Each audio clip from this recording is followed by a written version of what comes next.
Cilia और flagella को जो डायमीटर होता है ना, that diameter is about 0.25 micrometres. Structure इनकी सिलिया और फ्लैजिला की सेम सी होती है, राइट। और ये जो माइक्रोट्यूब्यूल्स होती हैं ना, ये देखो A B and C, but ये स्केलेटन का काम करती हैं और यही फोर्स जनरेट करती हैं, राइट। और ये सारे एलिमेंट्स के आसपास यूनिट मेम्ब्रेन होगी। ये देखो इन सारे एलिमेंट्स के आसपास ये पूरी यूनिट मेम्ब्रेन प्लाज्मा मेम्ब्रेन होगी। And we know that unit membrane हम प्लाज्मा मेम्ब्रेन को बोलते हैं। और यहाँ पे जो इसकी थिकनेस होगी वो होती है 95 एंगस्ट्रॉन्ग्स, राइट। ओके, सो अब हम बात करेंगे, यहाँ तक बेसल बॉडी कंप्लीट हो गया। अब हम सेकंड पार्ट की बात करेंगे, rootlets, right. So second part is rootlets. Okay, now what are rootlets? We'll see these rootlets in the diagram. See in the diagram, ये देखो बेटा, ये जो आप ये देख रहे हो ना नीचे, ये स्ट्रक्चर्स देख रहे हो, these are the rootlets. क्या होती हैं ये? रूटलेट्स होती हैं। ये जो रूटलेट्स होती हैं, they are the outgrowths, fibre like outgrowths होती हैं। ये लोअर पार्ट से डिवेल्प होती हैं बेसल बॉडी के। So they develop from the lower part of basal body,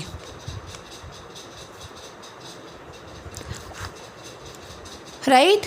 तो ये रूटलेट्स क्या करती हैं, इनका काम क्या होता है? इनका काम होता है जो सिलिया या फ्लैजिला होता है उसको फर्मली फिक्स करना inside the cell.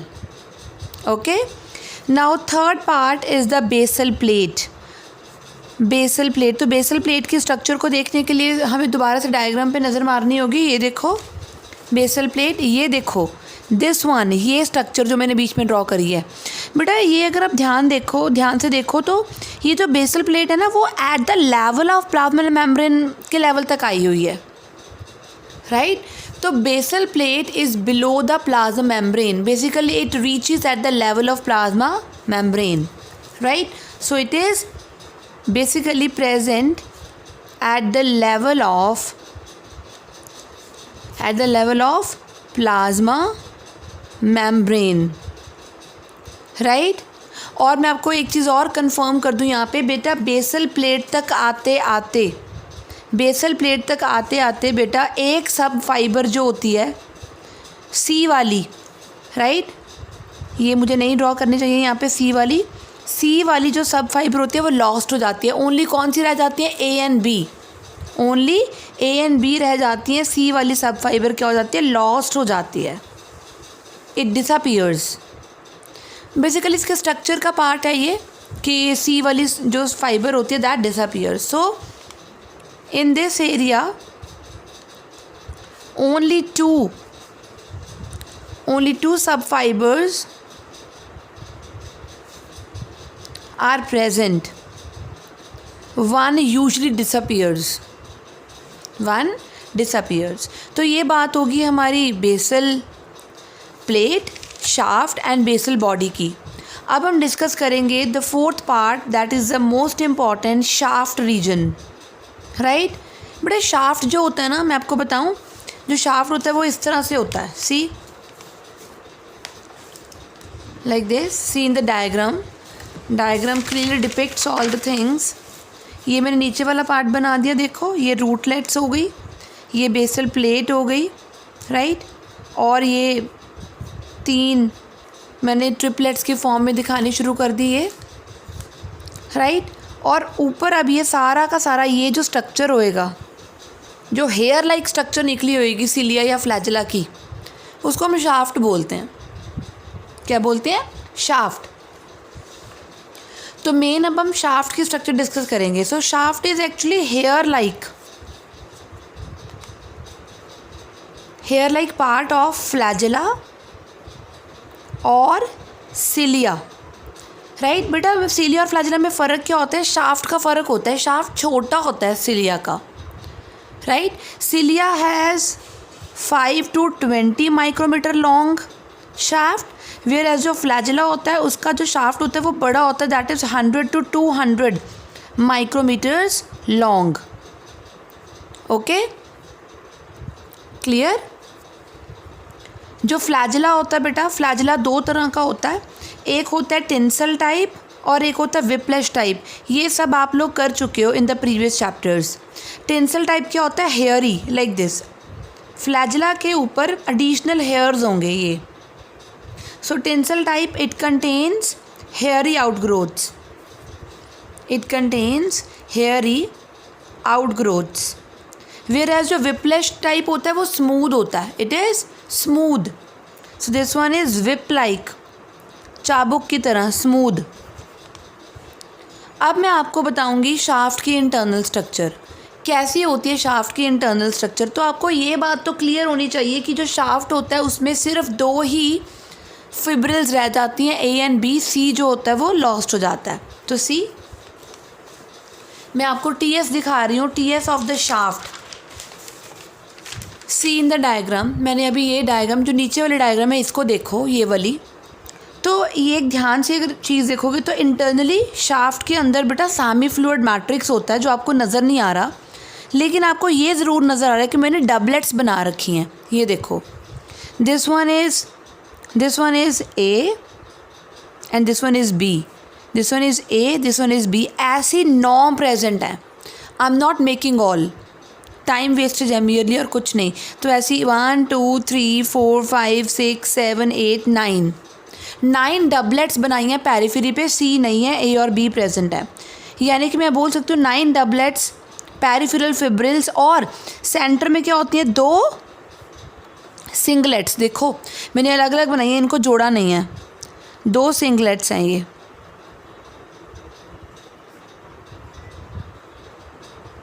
Nine doublets in the periphery and 2 singlets in the center. और ये 2 सिंगलेट्स होती हैं ना, राइट? तो 9 डबलेट्स होगी, 2 सिंगलेट्स होगी। इसीलिए जो हम सिलिया या फ्लैजिला के अरेंजमेंट लिखते हैं वो लिखते हैं 9+2 अरेंजमेंट। मे बी अब आपको क्लियर हो ये चीज़। 9+2 arrangement means 9 doublets at the periphery and 2 singlets in the centre. तो पहले मैं आपको सेंटर वाले माइक्रोट्यूब्यूल्स की बात करूँगी। बेटे जो सेंटर वाले माइक्रोट्यूब्यूल्स हैं दिख रहे हैं आपको, सिंगल हैं, राइट? तभी इनको सेंटर सिंगल्स और सिंगलेट्स बोलते हैं। दोनों के बीच में एक लिटिल सा गैप है। देखो दोनों सिंगलेट्स के बीच में ये लिटिल सा गैप नज़र आ रहा है, राइट? लेकिन फिर भी ये दोनों कनेक्टेड हैं by double bridge. See the double bridge, still they are connected by double bridge. So this is double bridge between the 2, okay. और अगर आप देखो ये 2 जो सेंट्रल वाली सिंगलेट्स होती हैं, इंस्टेड ये कवर्ड भी होती हैं। Instead they are again covered by, see, they are again covered by what? They are again covered by central sheath. This one is a central sheath, right? ये central sheath actually proteinaceous sheath होती है। हर एक ये microtubule के अंदर, ये वाले अंदर ये कंप्लीट होती है, मतलब 13 प्रोटोफिलामेंट्स होते हैं। तो सेंटर वाले सिंगलेट्स की बात हुई ख़त्म यहाँ पे। अब हम बात करेंगे पेरिफेरल माइक्रोट्यूब्यूल्स की, राइट? पेरिफेरल माइक्रोट्यूब्यूल्स जो होती हैं दे आर, तो यहाँ तक तो बात कंप्लीट हो गई हमारी सेंट्रल माइक्रोट्यूब्यूल्स की। अब हम बात करेंगे पेरिफेरी वालों की। पेरिफेरी वाले कौन से होते हैं बेटे? साइड्स वाले, ओके। इनको हम क्या बोलते हैं? इनको हम बोलते हैं डबलेट्स, क्योंकि ये 2 में हैं, डबलेट्स हैं। ये 9 का पूरा ग्रुप 9 का है, लेकिन ये हैं 2 तो इनको डबलेट्स बोलते हैं।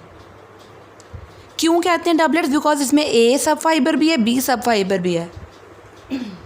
और अगर आप बड़े ध्यान से देखो यहाँ पे, तो आपको ए सब फाइबर के आगे ये आर्म्स निकली हुई नज़र आएंगी, है ना?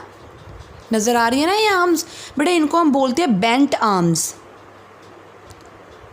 क्या बोलती है? Bent arms. तो अगर आप एक चीज़ और देखो, ये जो इनर आर्म होती है, इनर आर्म ये वाली, ये नॉर्मल है, लेकिन आउटर आर्म के पास ये हुक भी है साथ में, ये वाला, it is having hook,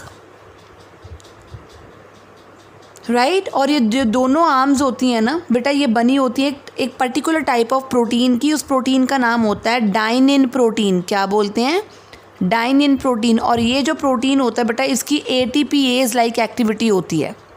ATPase मतलब ये एंजाइम की तरह वर्क कर सकती है, और ए और बी, देखो इसका ए अगले के बी के साथ कनेक्टेड होगा। ए और बी सब फाइबर आपस में कनेक्टेड भी होते हैं, राइट। कैसे कनेक्टेड होते हैं, सी मैं आपको बताती हूँ अभी, see how they are connected. ये देखो ए की ये वाली आर्म बी के साथ कनेक्टेड, तो आगे भी ऐसे ही होगा। ये देखो ए की ये वाली आर्म बी के साथ connected, so this is called as A B linker. क्या बोलेंगे इसको, A B linker. Clear, right. तो ये है ए बी लिंकर, यानी कि both A and B they are connected to one another by A B sub fiber by a protein known as A B linker. इस A B protein को, ए B linker को हम नेक्साइन भी बोलते हैं, right. So another name is नेक्साइन।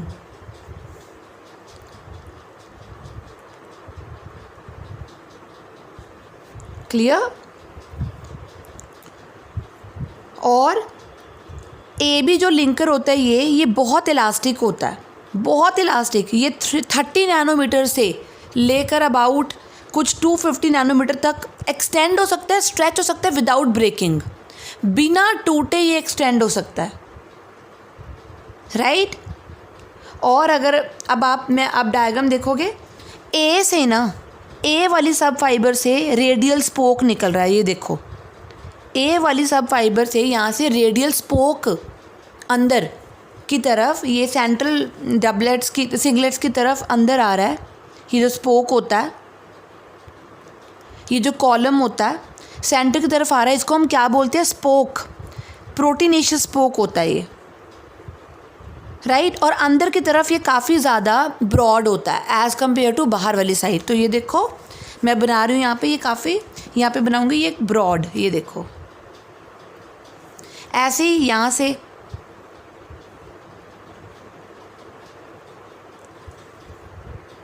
Right. ये बात समझ में आई आप लोगों को, क्लियर। तो जो ए सब फाइबर होता है that send spoke, proteinaceous spoke to the center, और internally it broadens to form this head. ये हेड बना देता है। हेड किसके साथ कनेक्टेड है, ये प्रोटीनेशियस सेंट्रल शीथ के साथ कनेक्टेड होएगा यहाँ पे, राइट। और सिलिया और फ्लैजिला मूव कैसे करते हैं, बाय स्लाइडिंग। डबलेट्स ऐसे आगे स्लाइड करेंगे, फिर ये आगे हो जाएंगे, like this, like this, like this, like this. Okay, so cilia and flagella they move by sliding of the doublets against one another. बेटा इसके लिए एनर्जी चाहिए होगी, लेकिन वो एनर्जी कौन देता है बेटा, एटीपी देता है वो एनर्जी। ओके, सो ये थी हमारी बेसिक स्ट्रक्चर यहाँ पे सिलिया या फ्लैजिला की कंप्लीट। लेकिन मैं आपको थोड़े बहुत डिफरेंसेस बताऊंगी अब। बेटा जो तो फ्लैजिला होता है ना, फ्लैजिला अनडुलेशंस शो करता है। Flagella show undulatory movements, undulatory movements like this. Flagella shows undulatory movements like this. But जो cilia होते हैं ना, cilia they beat in two ways. एक होता है ये मेटाक्रोनस, ये मैंने पहले भी कराया हो आप लोगों को। एक होता है सिनक्रोनस। बेटा मेटाक्रोनस और सिनक्रोनस में फ़र्क क्या होता है, जो मेटाक्रोनस होता है उसमें क्या होता है, basically various cilia of a row beat one after other. पहले एक सिलिया बीट करेगा, फिर अगला, एक सिलिया बीट करेगा, फिर नेक्स्ट, फिर अगला, फिर नेक्स्ट, फिर अगला, फिर इस तरह से one after the other cilia beat करते रहेंगे। लेकिन सिनक्रोनस में एक साइड के सिलिया सारे के सारे, एक रो के सिलिया सारे के सारे साइमल्टेनियसली बीट करेंगे, तभी इसको सिनक्रोनस बोलते हैं।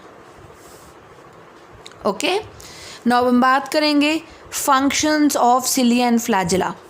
Functions of cilia and flagella, तो आपको पता है जब फंक्शंस आ जाएं तो मतलब ऑर्गेनेली कंप्लीट होने वाली है, राइट। तो फर्स्ट फंक्शन है सिलिया एंड फ्लैजिला का, पहला फंक्शन है locomotion, that is they help in changing the position from one place to another, so the organism can change its position, can change its place. Second, ये जो cilia flagella होते हैं ये help करते हैं वाटर में current generate करने में, वाटर करंट के कारण ये पानी को अंदर ले आते हैं अपनी बॉडी में, और पानी के साथ साथ ऑक्सीजन और फूड भी अंदर आ जाता है, right? Okay, so for obtaining food and O2 by generating water current. और जो सिलिया होता है बेटा हमारे रेस्पिरेटरी ट्रैक्ट में होता है, आपको पता है, मैंने बताया था, हमारे ब्रोंकियोल्स, हमारे जो ब्रोंकियोल्स होते हैं, ब्रोंकाई होते हैं, हमारे ट्रैकिया रीजन होता है बेटा, उसमें सिलिया होते हैं. सो सिलिया जो होता है, cilia of respiratory tract that removes the dust particles और solid particles, that removes dust particles और सॉलिड पार्टिकल्स. ओके, और मैंने आपको ये भी बताया था सिलिया हमारी यूरिनरी ट्रैक्ट में भी होता है, जेनिटल ट्रैक्ट में भी होता है, जैसे ओविडक्ट में भी होता है. Cilia present in oviduct help in the movement of ovum, help to sweep the ovum. So cilia present in oviduct helps to sweep the ovum.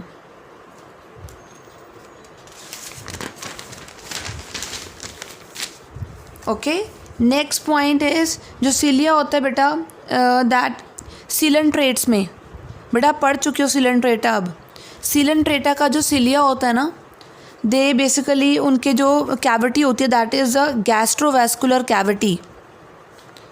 Gastrovascular cavity जो होती है उनकी, उनमें फूड सर्कुलेट होता है because their cells have flagella. So coelenterates have flagella and that flagella helps to circulate food in the gastrovascular cavity, right? Okay, तो ये जो सिलिया होते हैं बेटा, ये स्टिकी भी होते हैं. जो इनके टिप्स होते हैं ना, सिलिया के tips of cilia and flagella, they are sticky. तो अगर स्टिकी होंगे, if they are sticky then they help in conjugation also. तो जोड़ने में भी हेल्प करते हैं दो बैक्टीरिया को रिप्रोडक्शन के लिए. Help in conjugation. क्लियर? और जो सिलिया फ्लैजेला होते हैं समटाइम्स ये act as sense organs also. They can act as sense organs because they can perceive light. So student, this is all about our today's topic. हमारी ये organelle भी हो गई कंप्लीट. सो मेक श्योर आप difference भी करो centriole और आपको सिलिया और फ्लैजेला की शाफ्ट में क्या फ़र्क नज़र आता है. मैं आपको पहले बता चुकी, जो हमने बेसल बॉडी पढ़ी थी ना यहाँ पे आज अभी, वो एक्चुअली सेंट्रियोल की तरह ही है स्ट्रक्चर. अब ध्यान से इसको कंपैरिजन करके पढ़ना. अब Okay students, and bye bye now.